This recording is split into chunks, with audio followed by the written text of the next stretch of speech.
তো শুরু হয়ে গেল লটা দেবী কালী পূজা ও লটা দেবী মেলা। তো জলপাইগুড়িতে চলছে লটা দেবী মেলা। এই মেলা 6ই ফেব্রুয়ারি পর্যন্ত থাকছে লটা দেবী মেলা। তো দেখুন আজকে লটা দেবী মেলায় কি কি আকর্ষণ আছে। নতুন একটা ব্রিজ হলো দেখতে পাচ্ছেন। তো দেখো এই যে নদীর মধ্যে সবাই পুজো দিচ্ছে মায়া বোনেরা। আর এই যে মেলা বড় বড় নাগরদোলার সার্কাস রয়েছে। হ্যাঁ, জলপরিও আছে, বিশেষ আকর্ষণ জলপরি। তো এই যে নতুন ব্রিজ দিয়ে সবাই পার হবে। আর এই যে ভক্তরা যাচ্ছে, ভক্তবৃন্দ।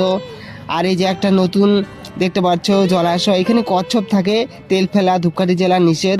আর এই যে দেখতে পাচ্ছ লটা দেবী মন্দির আর লটা দেবী বটগাছ।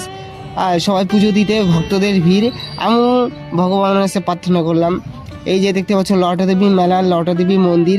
তো মায়ের কাছে আমিও আসলাম মাকে প্রার্থনা করতে যে আমার মা ভালো থাকুক।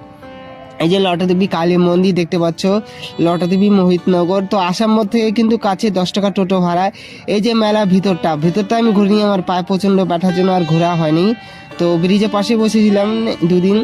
এই দেখতে পাচ্ছ লটা দেবী মেলা। এই যে লটা দেবী মেলা কত কি আছে, বেলুন টেলুন।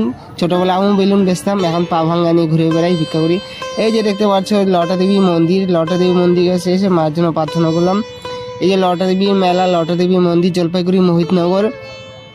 তো এরপরে দেখতে পাচ্ছ এই যে লটা দেবী মন্দিরটা দেখালাম, এরপরে বাইরের দৃশ্যটা দেখালাম। এই যে লটা দেবী মন্দির প্রাঙ্গণে প্রচুর ভক্তদের সমাগম হয়েছে। আর এখানে কিন্তু পাওয়া যাচ্ছে হচ্ছে ধূপকাঠি সামগ্রী, পূজার সামগ্রী। এখানে অনেক অসহায় লোকরা সাহায্য তোলে, আমার মতনই আমি যেরকম ভিক্ষা করি। দেখতে পাচ্ছি যে লটা দেবী মন্দির। এই যে ভক্তগুলো দেখতে পাচ্ছ নদী থেকে যা পুজো দিয়ে আসলো। আর এখানে দূর দূরান্ত থেকে ভক্তরা আসছে লটা দেবী মন্দিরে লটা দেবী মায়ের দর্শন করার জন্য। এই যে লটা দেবী কালী পূজা দেখতে পাচ্ছ, এটা 69তম দিন। আর এই যে দেখতে পাচ্ছ যে আমি এখানে বসে ভিক্ষা করছিলাম। তো বেশ সাহায্য পেয়েছি। হ্যাঁ, লোক অনেক সাহায্য করে। হ্যাঁ, তারপরে ফ্রি বাসে করে শিলিগুড়ি চলে গেলাম। তো এই যে লটা দেবী 69